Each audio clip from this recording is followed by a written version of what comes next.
So welcome to this week's webinar, Anatomy of a Nervous Breakdown. And the topic obviously today is nervous breakdown, also sometimes called mental breakdown. And my name is Kim Knight, also known as the Kiwi Health Detective, and I live in Auckland, New Zealand. Our agenda today is going to be the 7 main signs and symptoms of a breakdown, why a breakdown is actually a good thing or can be a good thing even when it feels absolutely horrendous and it feels like we're falling apart, and we actually are falling apart, and I'm going to explain why that's actually a good thing. The connection between chronic illness and mental breakdown, and how a breakdown is often what we could call, or what is called, a spiritual emergency. And then 5 steps to survive a nervous breakdown. And I hope through this webinar that you will get fresh perspectives perhaps on this thing called a nervous breakdown or a mental breakdown, because my personal experience of this was that it's considered quite a negative thing in the medical system. It's considered that something is going wrong, it's a mistake, and actually that may not be the case. So I'd love you to check in after I've gone through this webinar and see if perhaps your perspective has changed. And one of the goals is actually to take a lot of the fear away, and also a lot of the stigma, because there can be a lot of stigma about a mental breakdown or a nervous breakdown and not being in control, so to speak, of one's mind. So before I go on, and really I should be doing this before every video I do, and I probably will from now on, is really to point out that because I'm not a medical doctor, I am not legally allowed to diagnose, heal, treat, cure any medical condition or illness. And I am legally obliged to tell you and advise you that if you need appropriate medical help, please go and seek that appropriate medical help. And to share also that the information I'm giving in this video is based on my personal experience and my experience of working with many clients over the past 11 years. So let's first of all look at the definition of a mental breakdown. A period of mental illness resulting from severe depression, stress, or anxiety. And synonyms, which means other words that are used to describe the same thing, things like mental collapse, breakdown, nervous collapse, nervous exhaustion, nervous tension, period of mental illness, a crisis, a personal crisis, a psychological trauma. So these are some of the definitions that are given to a nervous breakdown. So I've had quite a bit of personal experience of this, and when I first started experiencing this, I did not know what was going on. And to cut a very long story short, I was diagnosed with clinical depression in my 20s, and it got worse and worse and worse, and I ended up in hospital with what is classified as a nervous breakdown or a mental breakdown. And it took me several years to actually piece together what had happened in that experience. And what I discovered was it actually was a breakthrough, and a breakthrough of consciousness, and I'm going to be talking about that later in this webinar. So rather than it being something bad, it literally was something breaking down, but it was a breakthrough, and it was a spiritual experience, although I didn't know it at the time. And it was an expansion of consciousness. And I've had 2 major experiences like this and several minor ones during my life. So I've really had personal experience of this, and now I know how to recognize the signs and also how to deal with it, and obviously how to help other people deal with it. So let's look at 7 signs, and I'm not saying these are the only signs, and as I said at the beginning, I do not diagnose, and I'm not legally allowed to diagnose a condition. So I'm just giving you my personal experience here of this, of what I experienced and what I noticed my clients experiencing if they're going through what could be classified, if it was diagnosed, as a nervous breakdown or a mental breakdown. So we're going to feel feelings such as deep overwhelm, like everything is just too much and we can't cope. We can't cope with what we would normally be able to cope with quite easily, just simple things.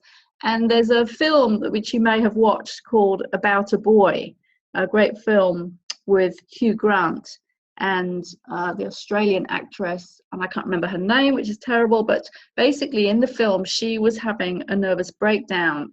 And if you've watched that film, there's one moment where she goes to get the crockery and the plates out of a cupboard in the kitchen, and she just breaks down. She can't even get the plates out of a cupboard in the kitchen. Now, a lot of people who'd not experienced either clinical depression or severe overwhelm or nervous breakdown would probably have missed the meaning of that piece of action in the film. But I totally understood what it meant. Just simple things, we just can't cope. We feel unstable. We feel mentally, emotionally unstable. There are emotional roller coasters, ups and downs, lots of emotions, lots of tears, lots of crying easily. We can't think or focus or concentrate or use our mind normally. So I remember as I was going into the clinical depression before the breakdown, I was in a job back in London, and I would go into work every day and I would sit at my desk and I just couldn't get my head together to start my work.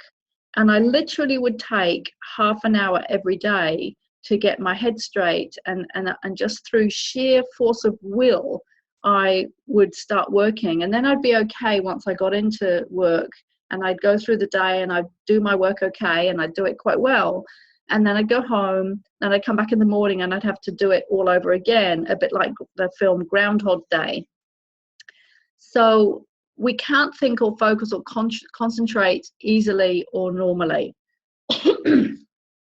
Another big sign is that we can't sleep. We have really bad sleep patterns, inability to fall asleep, inability to stay asleep, waking early, waking in the middle of the night. So really disrupted sleep patterns because there's just so much stress and overwhelm going on in the mind. It just can't switch off, and it can't get into those good sleep states and sleep rhythms.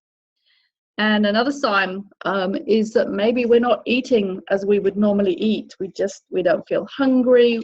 We have no desire to eat. We just can't be bothered. We can't be bothered to cook. There's no. It's hard to find a word, but we can't be bothered. Can't be bothered to do anything. And that obviously relates to depression. So in my experience, for sure, depression was very closely related to the breakdown. So those are 7 signs. I'm not saying they're the only signs, and I'm not sure what a doctor would say are the signs, but this is my own experience and what I've noticed with clients. So what I want to look at is what is actually maybe really happening when we're having what is called a mental breakdown.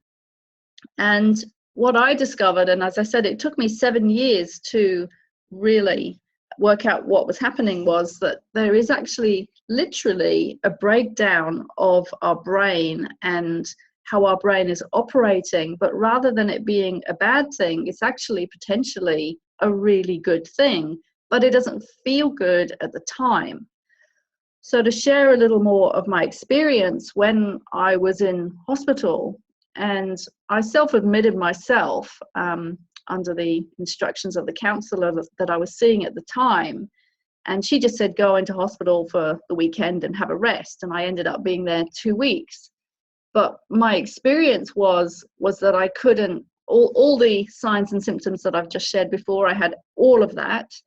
But also I couldn't do simple things like read. I couldn't read a book. I couldn't read a newspaper. I couldn't watch the television. I literally could do nothing that my brain would normally do. And I had no idea why that was happening. I just knew it was happening, and that it was a very, very strange and scary experience because I didn't understand it and nobody was explaining it to me. And basically, it was being intimated that this is a negative thing. But what I discovered was really happening was that there was a breakdown of my old mental patterning.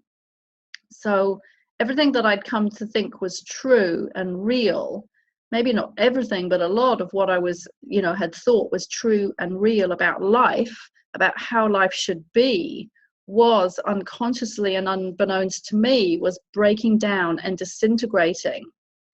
And the way I liken it now, this experience, is to imagine that if you have a skyscraper, a very old skyscraper building, and you want to build a brand new skyscraper on the same site as the old building, you have to demolish the old skyscraper first.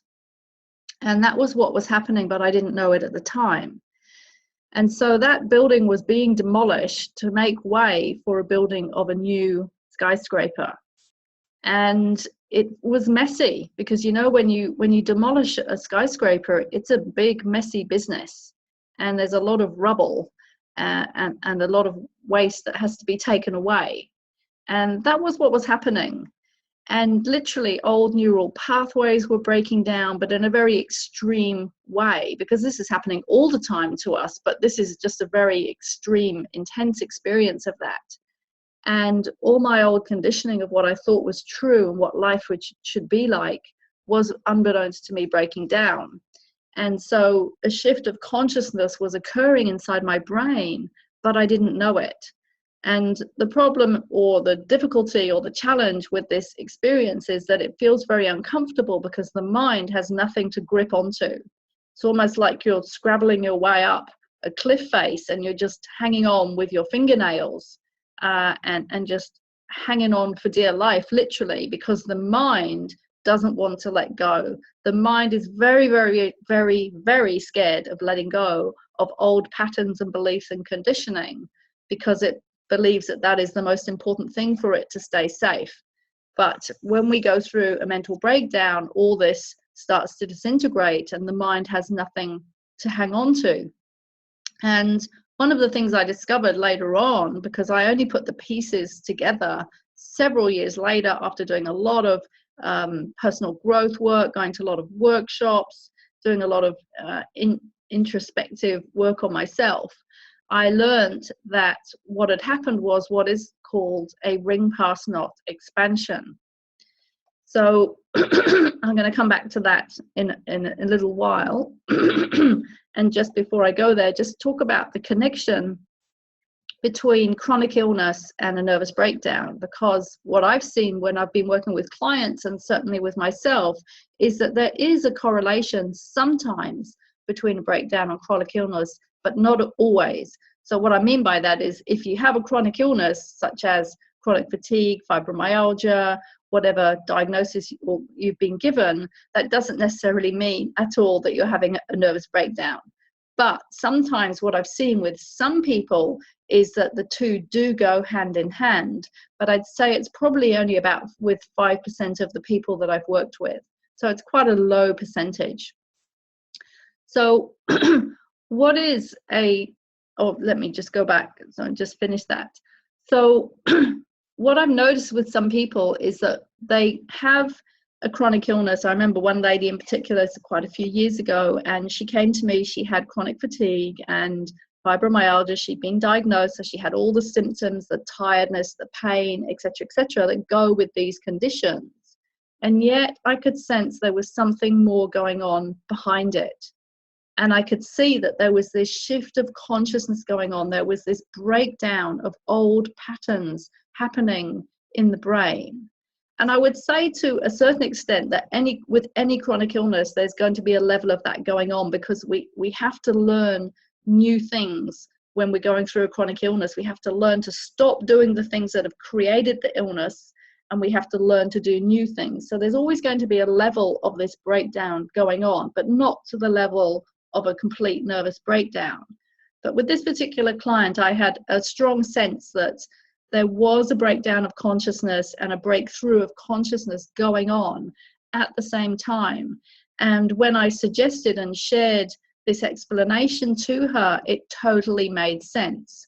So that is what I found, what can make sense for people and what can make people realize whether there is or is not some sort of a breakdown going on, is that when a breakdown is described and the symptoms of a breakdown are described, and also the purpose and the real meaning of a breakdown are described, they will know internally whether that feels right or not to them.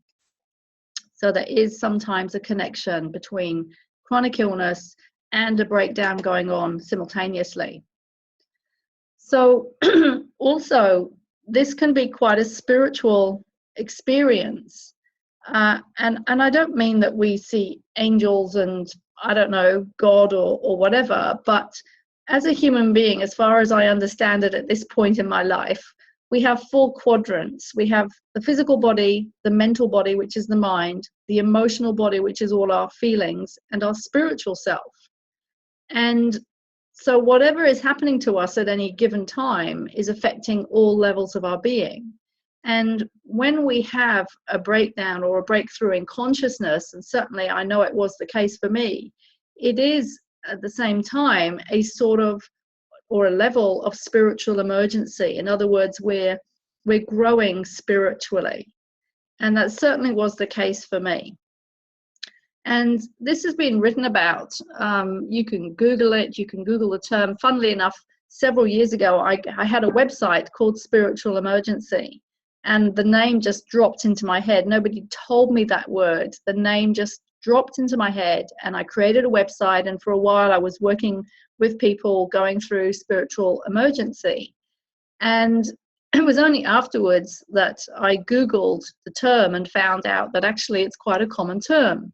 And so there are books that have been written about it, and Stan Grof is a very famous therapist who has talked and written a lot about this as well. So it is recognized that when we think we're losing our mind, so-called, we actually may be having a spiritual expansion or a spiritual growth experience. So it's just important to know this, to take this into account. And I grew up in a family where, even though my mother was a non-practicing Jew and my father was a Christian and he did go to church, there was no religion forced on me, really. Although, you know, when you go to church, you are being indoctrinated. You know, if you go to church week after week, which I did because at school we had to go to church, you are being indoctrinated without even realizing it, because all that information is just soaking into you. But nothing was ever forced on me. But it was after this nervous breakdown slash spiritual expansion slash expansion in consciousness that I started to have a much deeper understanding of what life is about and have a much bigger picture of what life is about. And I'm going to share how that happened. So all of us live in what we could call a box of reality. So whatever your worldview is, you're sitting here or wherever you are, and you're sitting in a room and the rest of the world is outside that room, and that is your reality. And you have a reality inside your head and outside your head, if that makes sense, because you've got your reality of what you think life is about inside you, and then you've got the external world outside you. And both of that together combined, we can call your box of current reality. But what most people don't realize is that there is more to reality than, as they say, meets the eye. So we have, and I'll just turn this into a circle, we have limits of current reality, but we don't know it. We think our reality is reality, it is all there is, but actually there may be much more than meets the eye. And most people do not realize that our level of current reality has a boundary and a circumference, which is called a ring pass knot. And this is a safety boundary so that any more reality than we can consciously handle stays outside that boundary. But we don't even know, most people don't even know that that boundary is actually sitting there, but it is. It's sitting there consciously in consciousness, I suppose you could say. It's hard to put words on these things. But there is this boundary, and we have our life inside it, and our understanding of the world, our worldview, our perspective on life, our beliefs, our conditioning, etc. We have all of that inside this circumference, and everything else is outside, but we're completely oblivious to everything that is beyond our ring pass knot. And we all have our own personal ring past knot boundary. So the rest of reality sits outside our current reality. And really, it's all there. There's like a huge amount of more of reality that sits outside this box or circumference. Excuse me. Now, if I look at how I looked at the world before my breakdown experience and after, even though it took several years to integrate, my worldview is radically different. So, for example, if I just give one example, which is the field of health, before this happened, I thought that the only thing you did if you got ill was you went to the doctor. That was my reality. I didn't know anything more. I didn't know any other options. I didn't know to even question that there were other options. It was like, if you get ill, you go to the doctor, and the solutions are you get some medicine, or maybe you have a surgery, and that is how you deal with a health issue. And you never question if there's a reason for the health issue being there. It just is. The body's made a mistake. You just get rid of symptoms. You don't question if there's meaning behind the symptoms. And that was my reality in the arena of health. And that's only just one arena of life, right? One area of life. But it's just a good example. So after this expansion happened, and as I said, it did take a few years for everything to change, was that I became aware of a whole heap of other options that one could use and find to deal with health issues. And that just has grown and grown and grown and grown and expanded and expanded and expanded over the last 25 years. And what I now understand as possible is way beyond most average person's belief of what is possible around healing. So, for example, I know that the body is the ultimate self-healing mechanism. It can totally heal itself. It's built to heal itself if we know how to instigate those self-healing mechanisms. What we call so-called miracles are actually normal. They're not miracles. They can be absolutely normal. There are lots of different types of healing modalities. There's just so much that I've learned since then. So my reality has really expanded, or we could say more of reality has come into my old reality. And as you're going to see in a minute, this box or this circle expanded. It increased in size, like blowing up a balloon, so that more reality could fit inside the box or the circle. So what happens is, when we have a ring past knot expansion, which often can happen in my experience, in a nervous breakdown or a mental breakdown, because all our old beliefs, our old conditioning, our old perspectives are breaking down literally, our ring past knot is actually expanding, and that is what is creating this really uncomfortable, scary feeling for the mind, because everything is breaking down and expanding to allow more reality in. And it's very overwhelming initially for the nervous system, very overwhelming for the nervous system, because it's learning to integrate and cope with this new reality.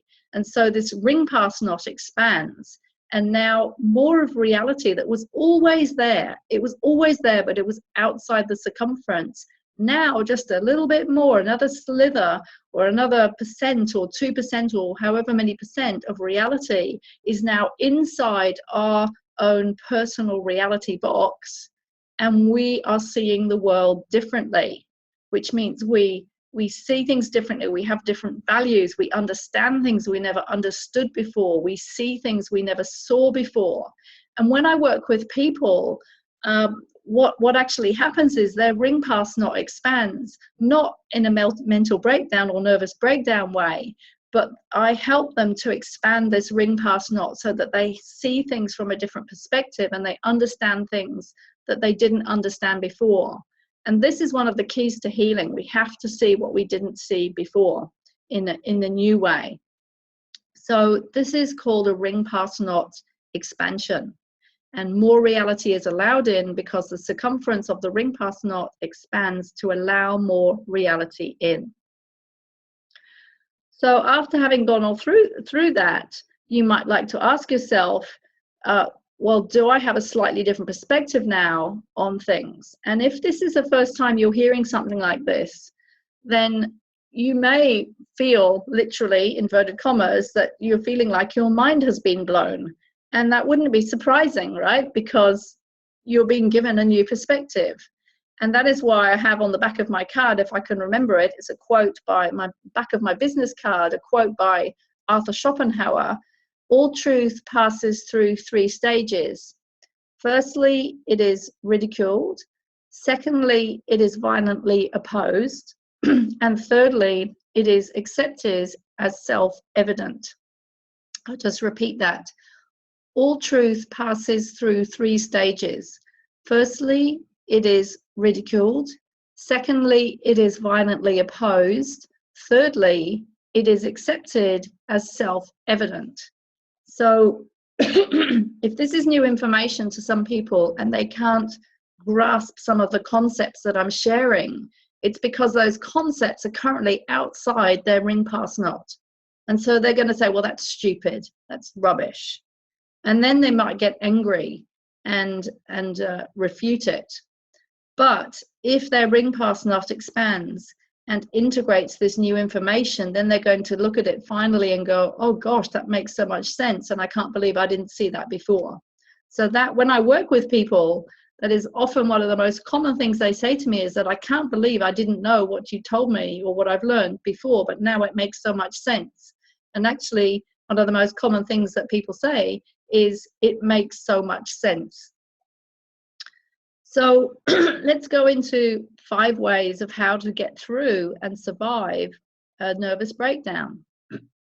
Well, first of all, what is really, really helpful is to be aware of what is really happening, if this expansion of consciousness is actually what is happening. Now, I'm not saying that every time, for example, somebody has a nervous breakdown or a mental breakdown, that this is happening. I cannot say that, and I wouldn't say that was true. And it's not for me to say that, because I'm not legally allowed to diagnose. But I think it's important to know that this may be happening. There may be this consciousness expansion. So it's really, really useful to be aware that this may be happening, and to hold it as a possibility. It may be happening. So, for example, as I said, I had that first major expansion, and I had another major expansion a few years later after that. I think it was about 10 years later, and I've had several smaller expansions which haven't been as extreme or intense, but they were still pretty uncomfortable for my mind. But when I was in that state, I reminded myself, oh, I wonder if I could be going through a shift of consciousness. I'm going to hold it as a possibility that maybe I am, and just see, write it out. And every time I've done that, I've found for myself anyway, that it has been the case, and I've come through it. And it really, really helps the mind to feel safe, because it's only the mind that's not feeling safe when this is happening. It's not really so much the body, it's the fear in the mind that creates any fear in the body. So it's the mind that needs reassuring. Obviously, we need to get help. We need support. This is the time that we need to tell people. And as I said, there is actually quite a stigma. Maybe not if you go to the Amazon jungle and do do the shamanistic experiences that you can do in places like that. This will all be normal to them. But in our Western culture, where everything is so shut down and we're only seeing part of the picture, there's quite a stigma. And for example, what was that film, One Flew Over the Cuckoo's Nest? That was quite a groundbreaking film. There's so much stigma around having, going crazy, for example, because you feel like you're going crazy, but maybe you're actually not going crazy. Maybe there's other stuff going on. But either way, we need help. And I remember when I went into the hospital, it was like, oh my goodness, I don't know who to tell, because I feel so ashamed. I feel really ashamed to tell people that I'm having a mental breakdown. But I chose to ring my friends. And what was interesting was that some of the people that I thought wouldn't be there for me were there for me, and some of the people that I thought would be there for me weren't. So you really get to know who your friends are when you're going through a crisis. But you must get help, you must tell people, and also, if necessary, definitely get medical help of some sort. Also, what's important is to know and to keep telling yourself, and also have other people keep telling you, which can be really helpful, that you will get through it. And the analogy that I like to use is that when you're having a mental breakdown, well, the mental breakdown that I'm, sharing, type of mental breakdown that I'm sharing in this webinar, is that there's this breakdown of consciousness going on. And it's like we're in a boat and we've left one bank of a river, and we're crossing this river, and it's quite rough, it's quite choppy, it's a bit scary, and you don't quite know when you're going to get to the other side of the river. But you will get to the other side of the river as long as you keep going in the right direction. So just know that you will come through this. It's temporary. It may be really uncomfortable mentally and emotionally. You may be all over the place mentally and emotionally, but you will get across the river. You will get to the other side. The next thing that I found really, really helpful is just doing mundane stuff. And there's that saying, before enlightenment chop wood, carry water; after enlightenment chop wood, carry water. Now that saying has got a slightly different meaning, but it's actually really useful to just chop wood, carry water, and do the mundane. Do the dishes, do the vacuuming, do the dusting, make your bed, do the washing, go shopping, just really mundane tasks. So, for example, the second time that I had this an intense breakthrough consciousness experience was when I was traveling the world in 2000. And what had happened was I had been ill for 5 years with chronic fatigue, and I got to the point where I thought I wasn't maybe potentially going to get well again. And I even started to think maybe I'm not going to even live that much longer, because I'd been ill for so long. Those thoughts started to enter my mind. And so I decided to sell my house and set off on a trip around the world. Even though I was ill, I just thought, I don't want to die without doing this trip. So I set off around the world, and near the end of this trip, I was in Costa Rica, and I had another chronic fatigue crash, and I just couldn't move. And so I had to stop for a month, and I rented a really sort of basic, crappy little apartment, and I just stopped, and all I could do was get up, cook myself a meal, go back to bed, rest, have another meal, go back to bed, rest. But what was happening at the same time was I met a spiritual guru. And as a result of meeting this spiritual guru, and this can also instigate, a spiritual emergency, is that something happened with my consciousness as a result of meeting this spiritual guru. And it instigated, and it wasn't just because of meeting him, it was probably because it was time for it to happen as well, but it instigated another breakdown. But this time I sort of knew what was happening, and so I was prepared for it. And even though it was really uncomfortable, and I just felt like, I can't cope, I can't think straight, I can barely function, I was aware that, I was, number one, awareness of what may be happening. And so I was just getting on with life and doing the mundane. And that got me through, just being very, very simple and doing the mundane, and being accepting of the fact that that is all you can do at this particular time. And that, going back to number 3, you will get through it. And then going on to number 5, you just have to take it easy and be patient and be super gentle with yourself, because something is going on at a very deep level where the body is literally disintegrating something and building something new, and it needs the time to do that. And what is going on? It's all going on in our consciousness, which most people, relate to sitting in their brain. There's like a deep transformation going on at a brain level, at a consciousness level, and it doesn't happen overnight. It takes days or weeks or months to process and integrate. So we have to take it easy and be patient. So, having gone through all that, what have you learned? Do you have new perspectives, and how does this relate to you? It's a good question to ask yourself. And this is the time to ask any questions in the chat as well, because we're at the end of the most of the information giving. I've got a little bit more to give, but this is a time to stop and ask any questions. So if you have any questions, put them in the chat box now, and I will come back and check for those questions in a minute. And I'll just go on and finish sharing just a few more bits of information.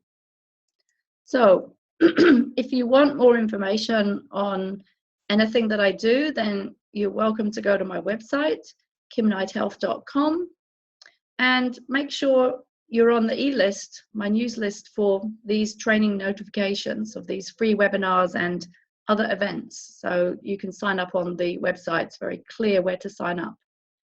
And there are lots of, if you go to the events tab, you'll find whatever upcoming events there are, excuse me. And there's a blog with quite a few blogs. I have a YouTube channel with lots of videos, and this video will go up on YouTube. I have free programs. I have paid online programs. Go read some of client success stories to inspire yourself as to what is possible and how to come through these really challenging times if you're experiencing a challenging time. And you're always welcome to contact me for private coaching, which you can do from the website. And in the near future, I'll be launching my monthly membership program, The Secrets to Health. So I'm going to check the questions in a minute, but in the meantime, just to let you know that our next topic next week is why are symptoms a good thing, and understanding what is called the stress regeneration response, which really explains how when we have symptoms, our body is actually in a self-healing mode. And this is one of the most misunderstood things in the medical community, is that often the time we go to the doctor with symptoms, our body's actually in a self-healing mode, but we don't realize it. So I've got a question: are there good books to read to facilitate the rebuilding that happens other than what you mentioned? I haven't actually read a lot of books on mental breakdown. There's one book that I read which was very, very interesting, called Collision with the Infinite. It's just a personal story of somebody's deep spiritual expansion. It's called Collision with the Infinite. But just Google. You just need to Google, go to Amazon. I'm sure that you will find lots of books. I used to have about 2,000 books, and I've read a lot, but I have to say that I've forgotten a lot of them and actually given away a lot of them. So any last questions before we finish? And also what I might do is just check the Facebook Live. No, there's no comments there, I don't think.